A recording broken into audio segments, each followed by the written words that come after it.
বরণ করবেন আমাদের জেলা পরিষদের যিনি প্রতিদ্বন্দ্বিতা করেছিলেন আমাদের প্রিয় নেত্রী স্বপ্না কর এবং আমাদের গোলামবাড়ি একদম পঞ্চায়েতের প্রধান আমাদের মৌমিতা মন্ত্রী এবং স্বপ্না কর বরণ করে নিচ্ছেন আমাদের প্রিয় প্রার্থী দেবাংশু ভট্টাচার্যকে। এরপরে আমাদের প্রিয় প্রার্থীর অনেক কর্মসূচি রয়েছে, আপনারাও দীর্ঘ সময় অপেক্ষা করে আপনারা এই সভাকে জনসমুদ্রে পরিণত করেছেন। একটা অঞ্চলের এই নির্বাচনী সভায় আপনাদের জানাই ধন্যবাদ, কৃতজ্ঞতা। বক্তব্য রাখছেন আমাদের প্রিয় প্রার্থী দেবাংশু ভট্টাচার্য। নমস্কার।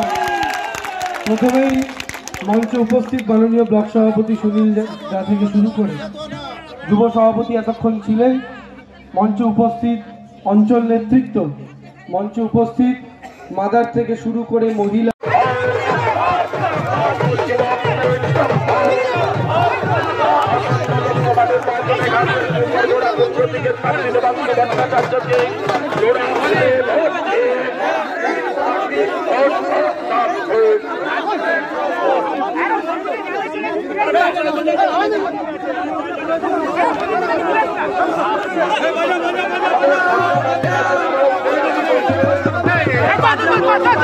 Hey,